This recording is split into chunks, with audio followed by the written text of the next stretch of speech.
Chapter 2141. He chased the people playing with Cameron away and sat across from her. Daisy nervously looked toward Cameron, who gave her a look to calm her down. She was confident. The dealer dealt the cards. Cameron took her card and looked at it. The blonde man smiled and sounded confident. "Let's show your cards, sugar."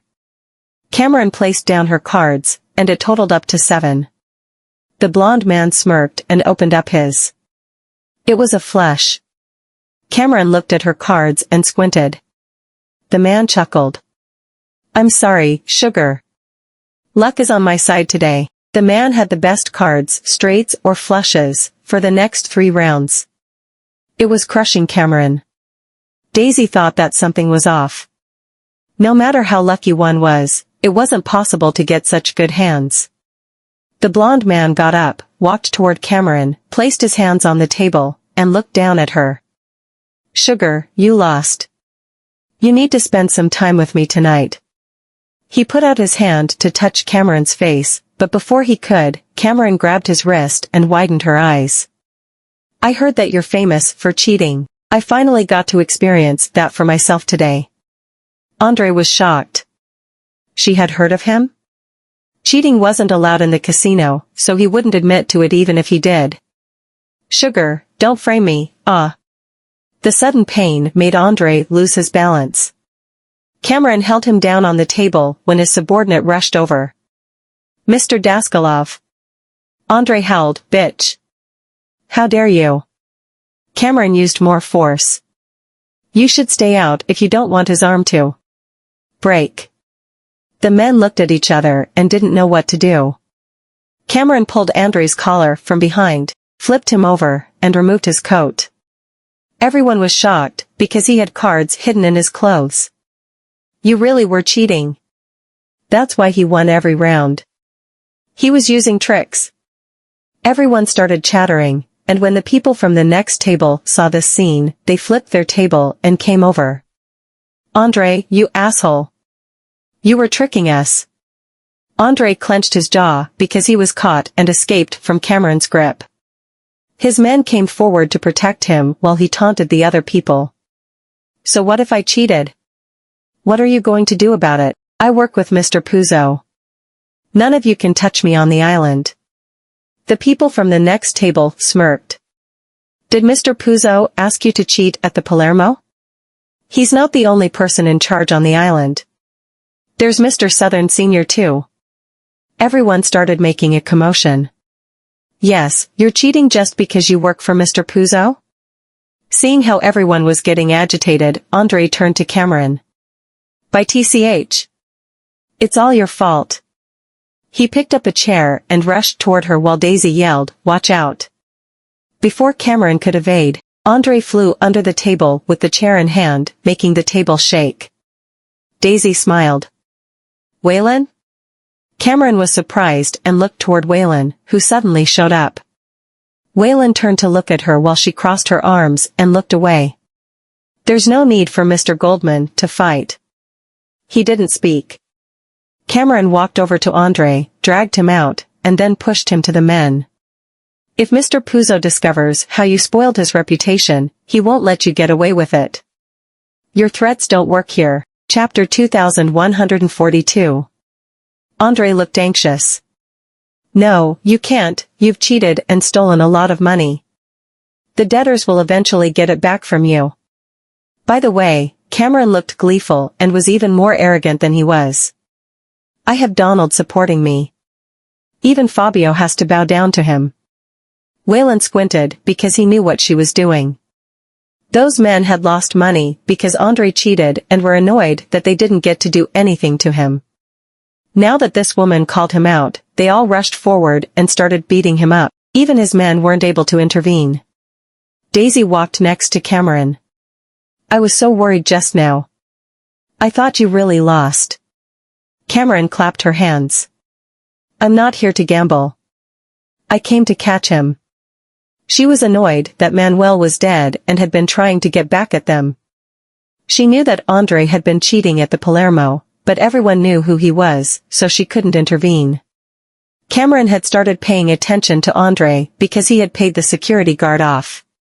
A lot of people had been annoyed by Andre because of how arrogant he was. Even though people suspected him, they would keep quiet because they had no evidence and because he worked for Fabio.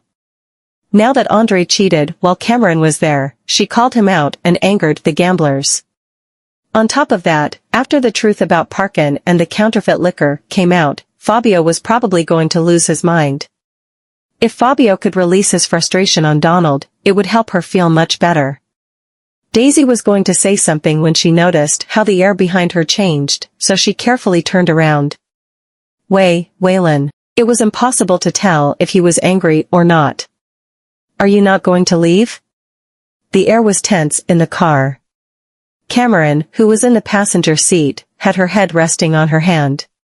She looked out the window at the passers-by and then at Daisy, who was in the back seat. Daisy couldn't stand it anymore. I'm sorry, Waylon. There was no change in Waylon's expression, but he nodded. All right. The car drove through the gates of the southern residence. Waylon parked the car. After the ladies got out, Waylon said to Daisy, Go in. Daisy looked at Cameron in surprise, then walked quickly in. Cameron turned to face him with a smile. Why did you ask her to leave us? Waylon leaned against the door. You shouldn't have brought her to the casino. She crossed her arms.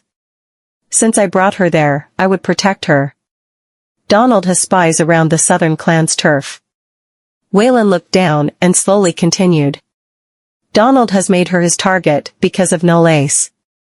Even if you can protect her, can you make sure that there won't be times when you let your guard down? Cameron smiled. So, are you blaming me?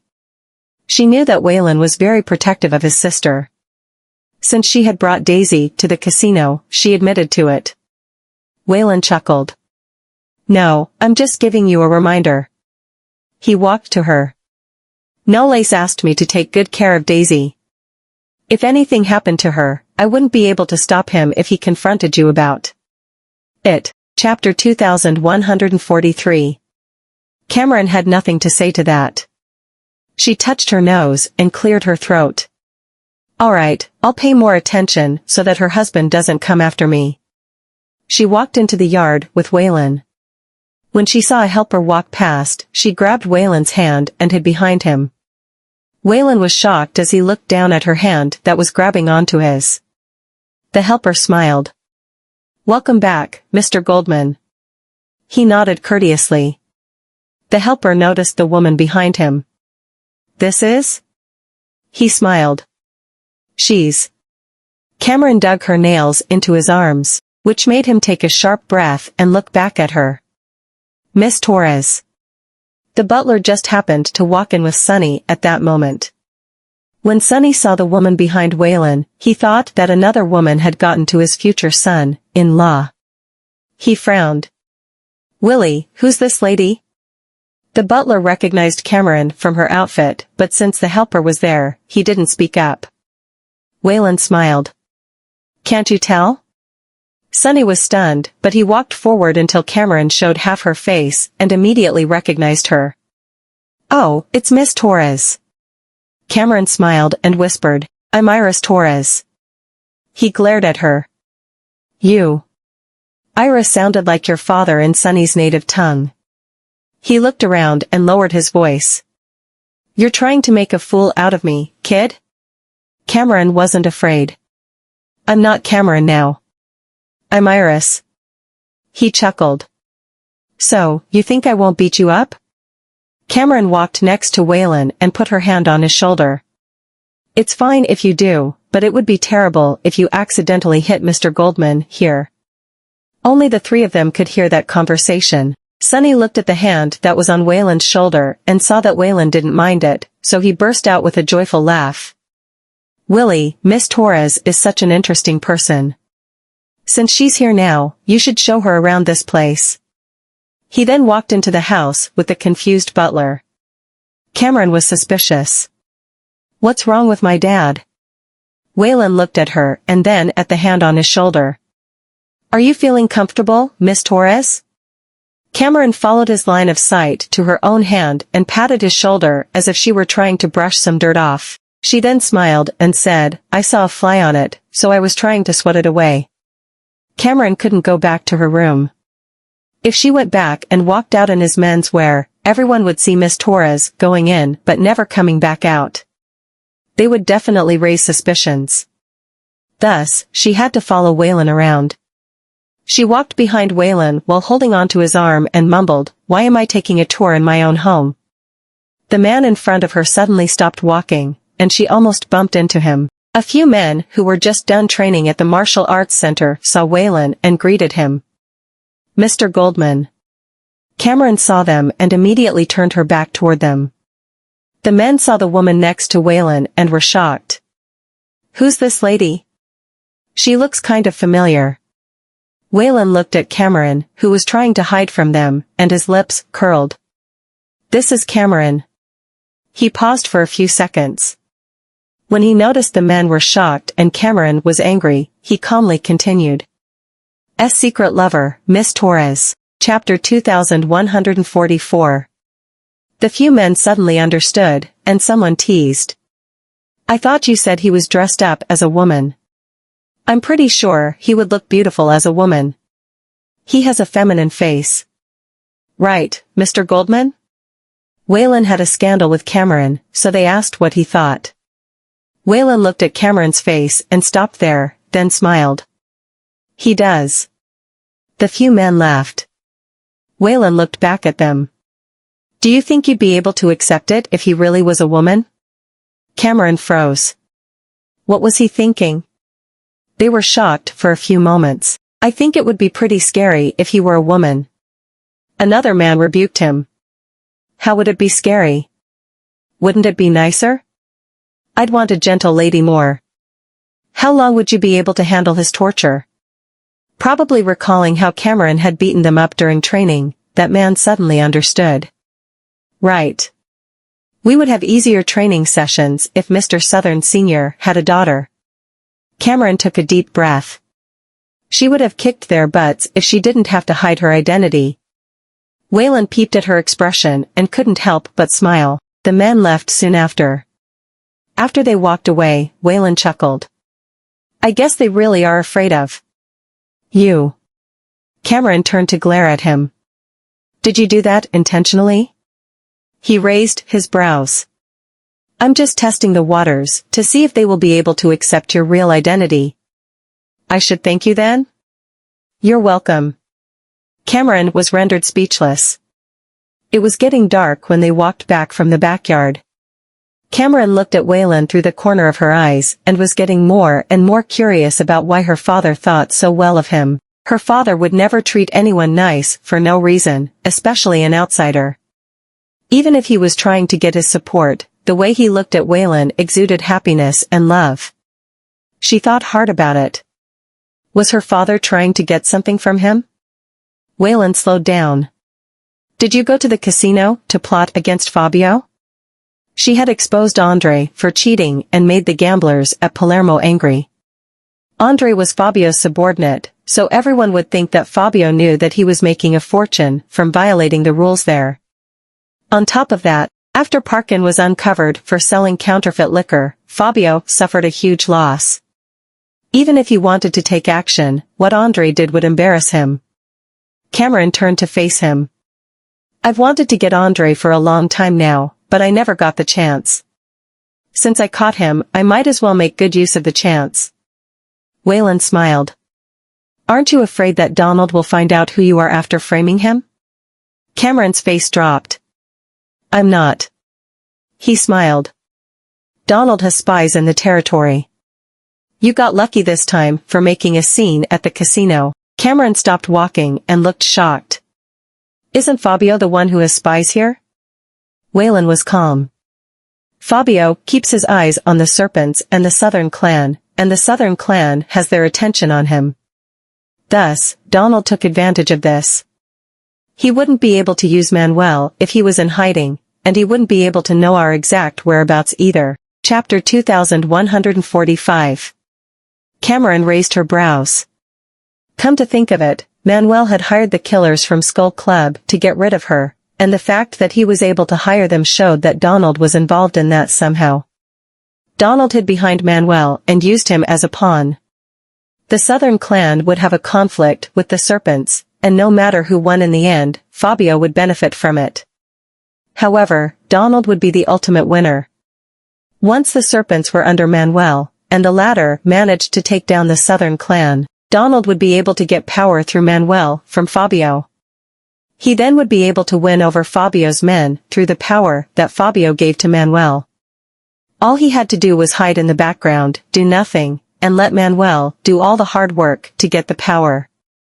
Manuel would seem like he was loyal to Fabio, but his actual master would be Donald. That was a brilliant move on Donald's part. Cameron touched her chin and squinted. "Why are you telling me all this?" Waylon looked toward her.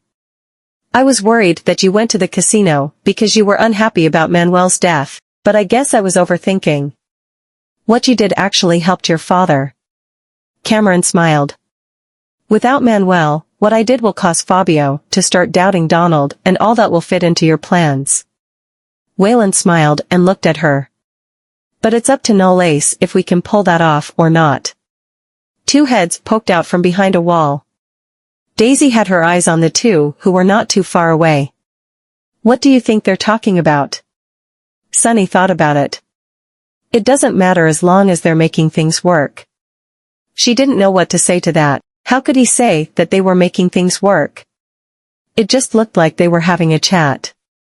"Sir," the butler suddenly showed up, and the two jumped, then shushed him. Waylon and Cameron seemed to have noticed that and walked over. Cameron crossed her arms. "Dad, Daisy, why are you hiding here?" Sunny cleared his throat. "We're just here to tell you that dinner is ready, but we didn't want to interrupt, because you were having a conversation." He then looked at the butler. "Dinner is ready, right? Let's go inside." The butler got the message, nodded, and left with Sunny. Daisy was going to leave too, but Waylon grabbed her by her collar and pulled her back. She turned and smiled sheepishly. "Yes?" Waylon looked calm. "Could you go inside, Cameron?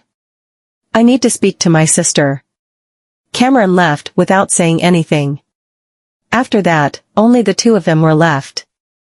Daisy looked at her shoes and asked, "Do you have questions for me?" Waylon squinted because he caught how guilty she looked. "Shouldn't I be the one asking you that?"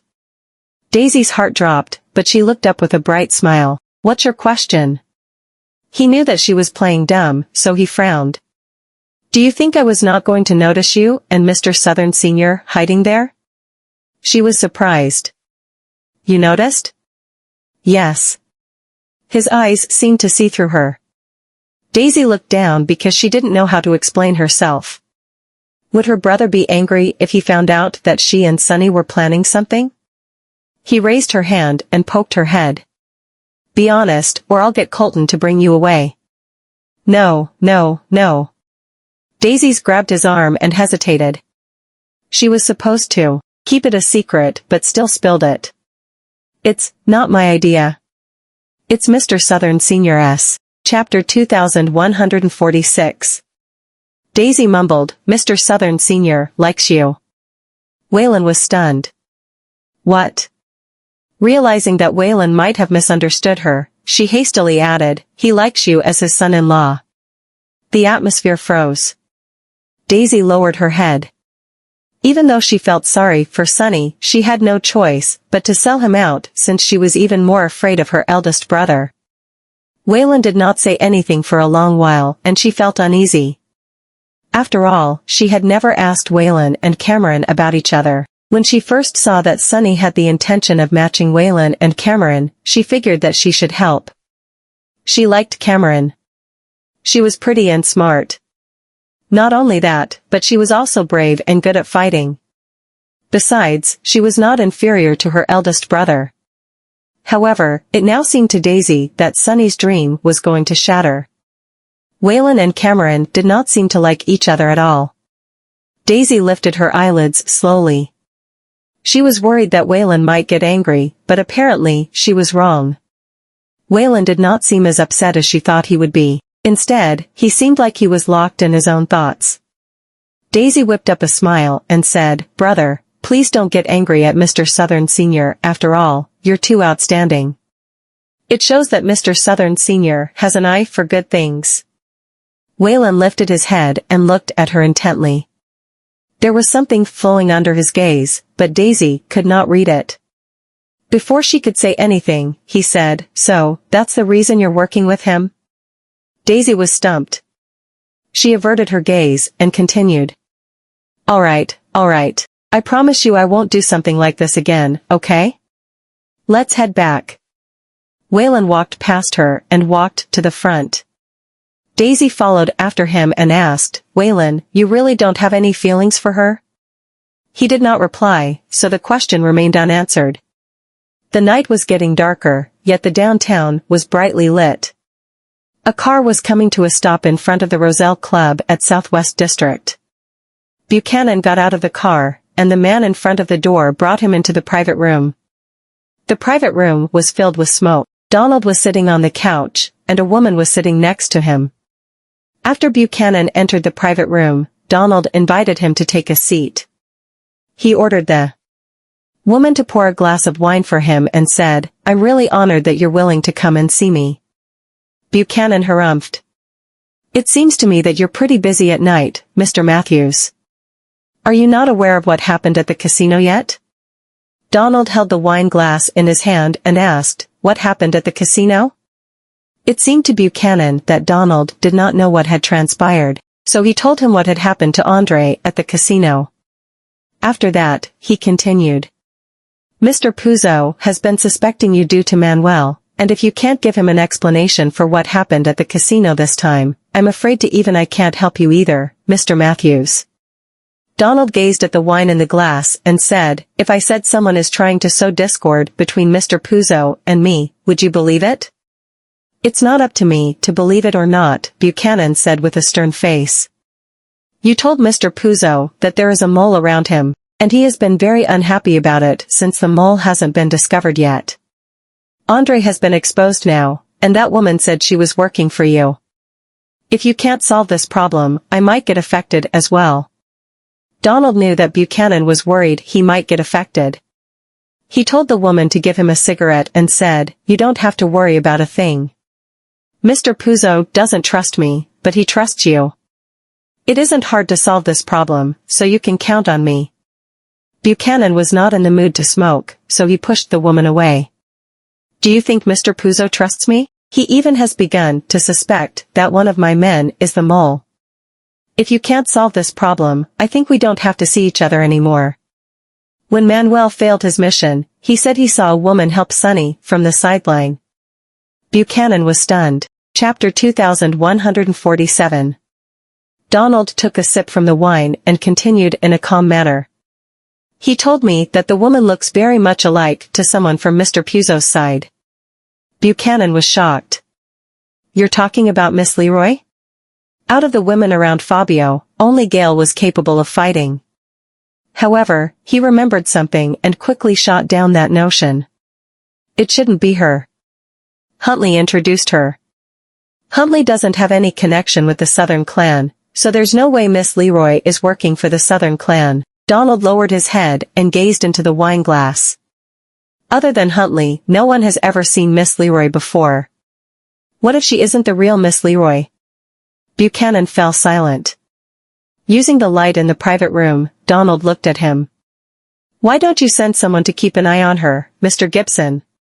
Of course, I hope she isn't the one we're looking for as well, but if she's suspicious, Mr. Puzo might owe you a favor then."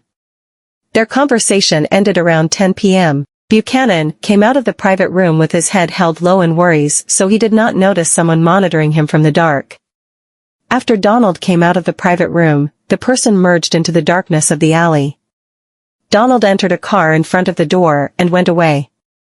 In a black car not far away, Noles rolled down his window and watched as the car slowly disappeared into the horizon. Jake opened the door and went into the driving seat. He put on the seatbelt and started the engine. I didn't expect Donald to know Buchanan from the Parkin Chamber of Commerce. The neon light from the street showered on Nollis's face and made him look even more mysterious. Buchanan is the chairman of the Parkin Chamber of Commerce. He's Fabio's valuable assistant, so it isn't strange if he knows Donald. Jake said, I didn't dare to go too near them, so I didn't hear their conversation. It's fine. Knowles placed his finger at the tail of his eyebrows and lifted his eyelids.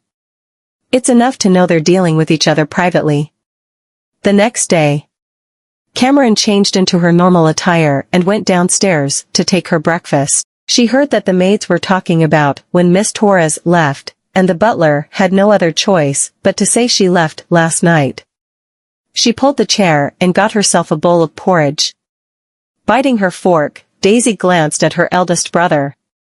Even though Waylon already knew Sonny's intention, it did not affect him, and he seemed as normal as always.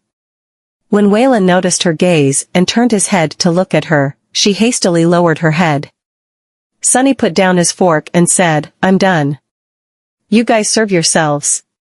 Daisy ate her breakfast and did not say anything. She did not know how to face Sonny right now, and Sonny had no idea that she had already sold him off. There were 3 people left at the table, and the atmosphere froze. Cameron lifted her head and looked at them. Why are you two not talking? That was especially so for Daisy. She usually had a lot of things to share on the table, but she was exceptionally quiet today. Cameron was not used to it. Daisy put down her fork and said, I'm done too. She rose to her feet and rushed upstairs. There was a confused expression on Cameron's face, and she turned to look at Waylon. What did you say to her yesterday? Could it be that he punished her yesterday? Waylon lifted his eyelids and looked at her.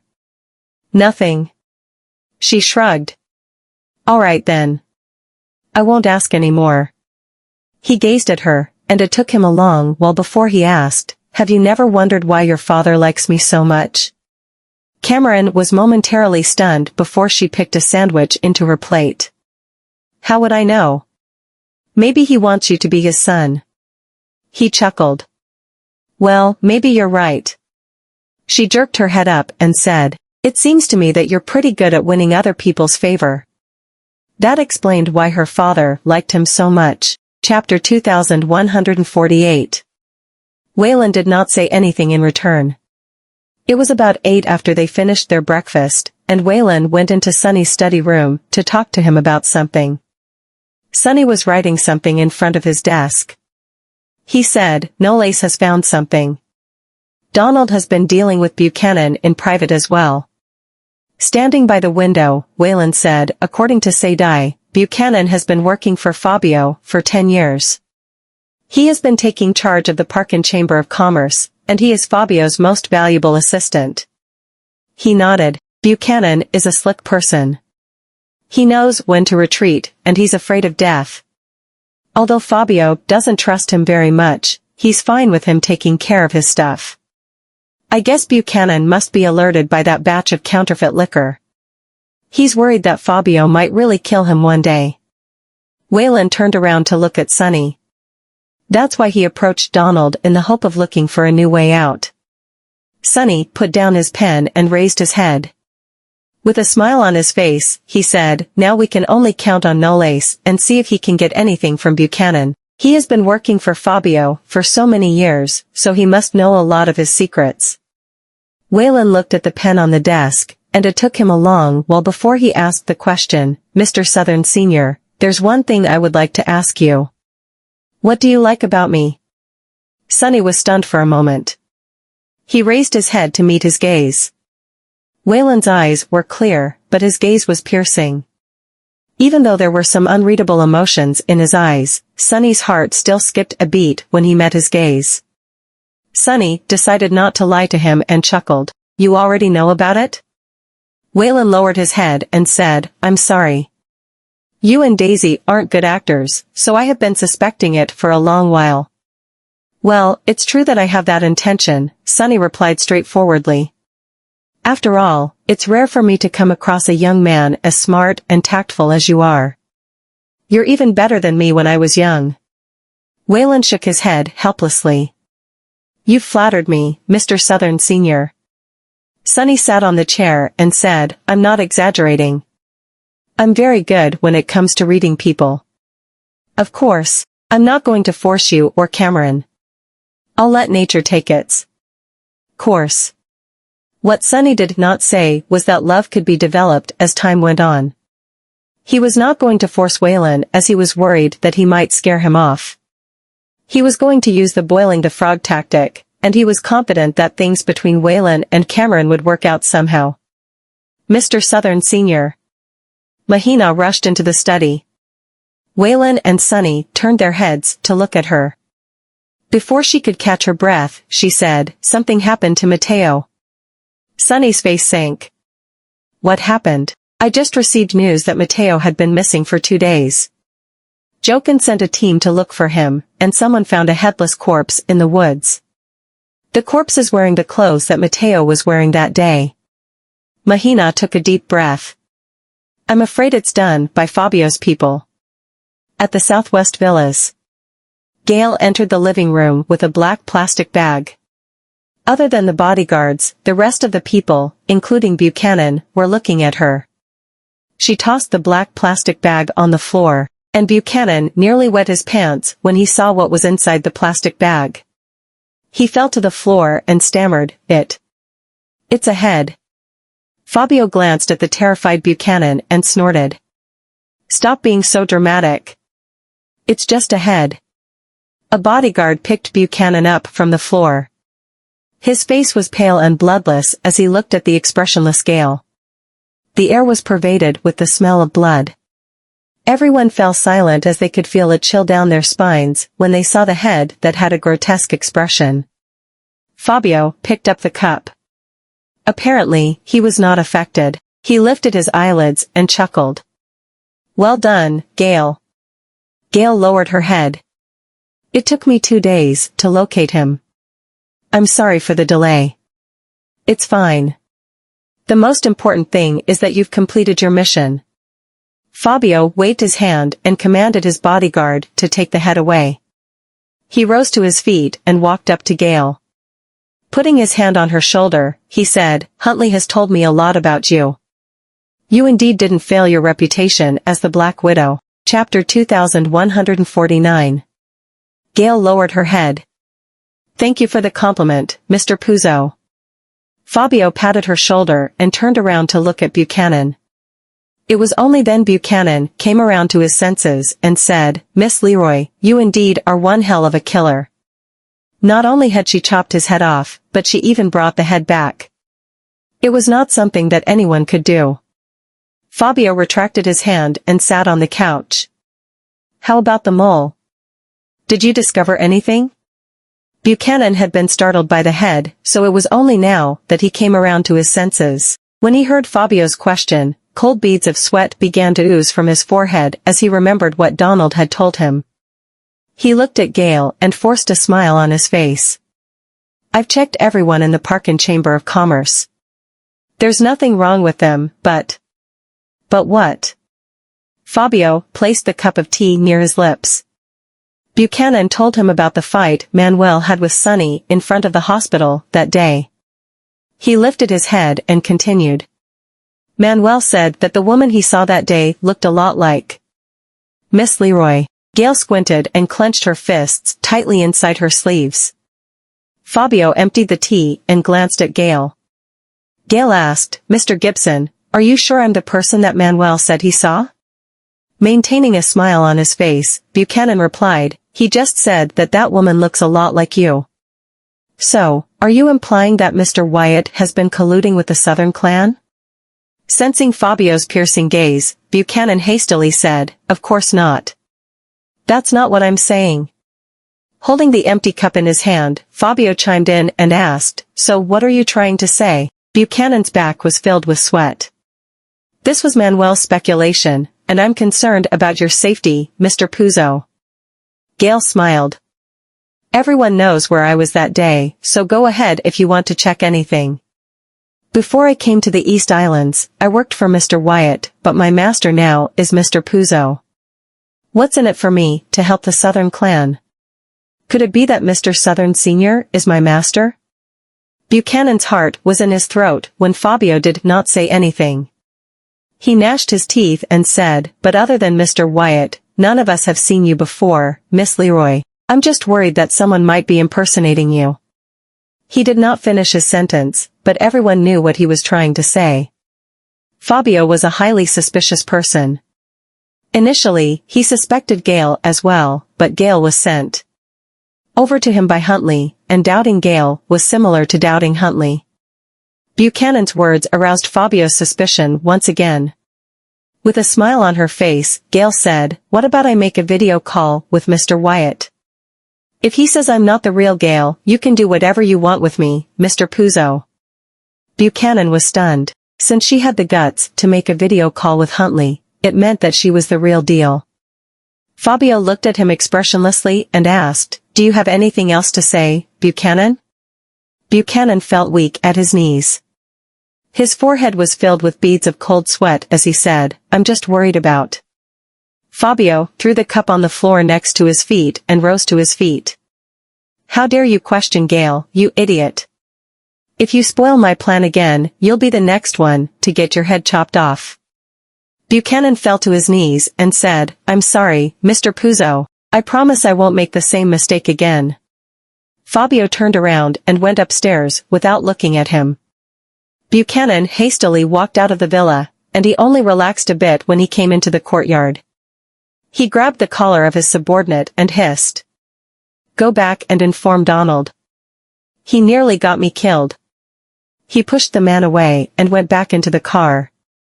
He suspected Gale's identity because of the things that Donald had told him, but Gale had the guts to prove her identity.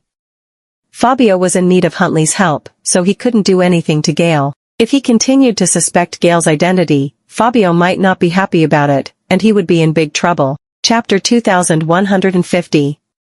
The people in the Serpents were filled with fear when they heard about Matteo's death.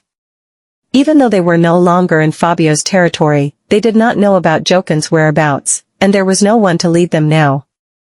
Soon, Fabio sent someone over and took some of them back while the rest of them went into hiding. There were not many people left in the Serpents, and they were on the verge of disbanding. Meanwhile, in the hospital, Matteo's men had all gathered in Jokin's ward. When Jokin heard of Matteo's death, he was filled with grief and hated himself for being powerless. Cameron and her men appeared in front of the ward, and the crowd in the ward all turned their heads to look at her. She stopped in front of Jokin's bed and said, "My father said he'll give you an explanation regarding Matteo's death." Jokin did not say anything, but the people in the ward were agitated. "Explanation? What kind of explanation?" "Mr. Southern Sr. said that he'd help us, but what happened now? They killed Matteo. Some of us were taken away by Fabio's people, and you Southern have done nothing." Cameron glanced at him and said coldly, "If you guys had some brains, you wouldn't have defected to Fabio with Florence.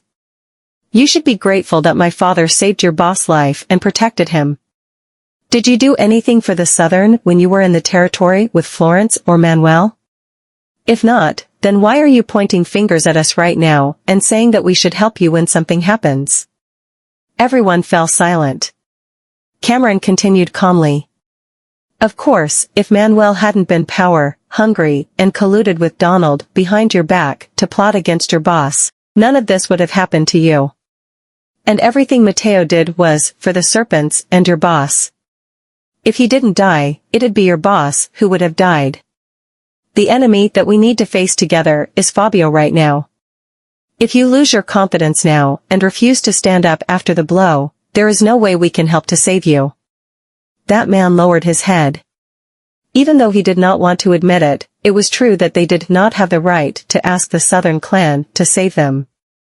Jokin took a deep breath and said, "If I disband the Serpents, Fabio won't see us as a threat anymore." The crowd was stunned. "But boss..." He raised his hand to stop them and continued, "I should have thought of it earlier. There is no way Fabio will allow the Serpents to return to the Southern clan's side. Even if Manuel didn't try to kill me, Fabio would send someone after me as well sooner or later. As long as I'm Still alive, I'm nothing but a dispensable pawn for him. One of them asked, Boss, do you really want to disband the serpents? That's the only way. Besides, the serpents aren't complete anymore. Jokin clenched his hand tightly. I'm just a crippled old man who can't even get out of bed. The only thing I can do right now is to protect the remaining people. After he finished speaking, he looked at Cameron. Mr. Southern, I'm not asking you to help them, but I hope that they will have a chance to survive and stay away from the threat of Fabio. Cameron nodded. When she came out of the ward, Mahina was waiting for her in front of the elevator. Sir, I'm sorry, I should have sent someone to follow Matteo when he left the hospital that day. She walked into the elevator, followed by Mahina. As Mahina pressed the button for the floor, she asked, Has the autopsy report been released yet? Mahina replied, Yes. The time of death was 2 days ago. There are multiple fractures and external injuries on his body, so he should have fought with someone before he was killed. The injury that killed him was the blow to his head. But what's strange is that his head was chopped off 2 days after he died. Resting her chin on her hand, Cameron squinted. What is the point of cutting off the head of a person who has been dead for 2 days?